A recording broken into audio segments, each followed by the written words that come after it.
ఇష్టం వచ్చినట్టు బిల్డర్లను ఎవరు బెదిరించారు?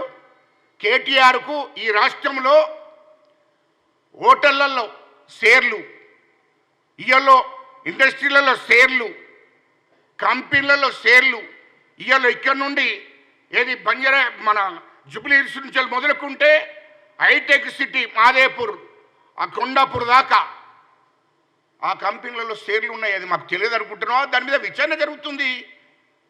ఆ హోటళ్ళ ఎన్ని హోటళ్లలో నీకు షేర్లు ఉన్నాయో అవన్నీ బయటకు వస్తాయి.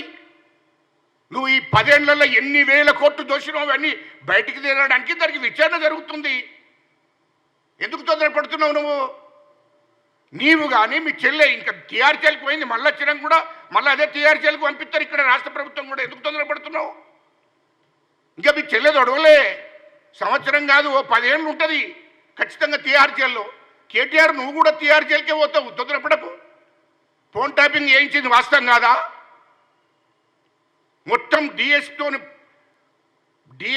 సహా మొత్తం డిపార్ట్మెంట్లో నీ కేసీఆర్ సామాజిక వర్గానికి సంబంధించిన అందరినీ పెట్టుకొని రాష్ట్రంలో ఉన్నటువంటి నాయకులను, ముఖ్యంగా కాంగ్రెస్ నాయకులను మా రేవంత్ రెడ్డి గారి ఫోన్లు టాపింగ్ చేసి బ్లాక్మెయిల్ చేయడానికి ప్రయత్నం చేశారు. మీరు బిల్డర్లను, కాంట్రాక్టర్లను, వ్యాపారులను, మార్వడిసును అందరి ఫోన్లు ట్రాపింగ్ చేసి మీరు మొత్తం బెదిరించి బ్లాక్మెయిల్ చేసి 1000 కోట్లు వసూలు చేశారు. ఇది వాస్తవం కాదా?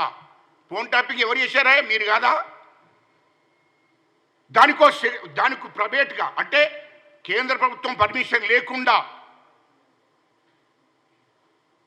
పర్సనల్ స్వేచ్ఛగా మాట్లాడుకునేటువంటి మాటలను వినుకుంటూ మీరు బ్లాక్మెయిల్ చేశారు కాంట్రాక్టర్లను, వ్యాపారులను. ఇది వాస్తవం కాదా? ఇన్ని దుర్మార్గమైన పనులు చేశారు కాబట్టి ఇవన్నీ బయటపడతాయి. ఫోన్ ట్యాపింగ్ చేసింది విచారణ చేపిస్తే నీకెందుకే కేటీఆర్ భయం? విచారణ జరిగిన తర్వాత మీ చెల్లె పోయింది కదా, ఇక నువ్వే పోతావు. ఎన్నికలు జస్ట్ పార్లమెంట్ ఎన్నికలు కానీ, పార్లమెంట్ ఎన్నికల తర్వాత కేటీఆర్, తర్వాత హరీష్ రావు, తర్వాత కేసీఆర్ ఖచ్చితంగా జైలుకు పోవడమే. ఇక్కడ చెల్లెపల్లె జైలు తర్వాత మిమ్మల్ని తిహార్ జైలుకు పంపడమే. మీ ముగ్గురు కూడా తిహార్ జైల్లో ఉంటారు మీ చెల్లెతో కలిసి. ఎందుకు తొందరపడుతున్నారు?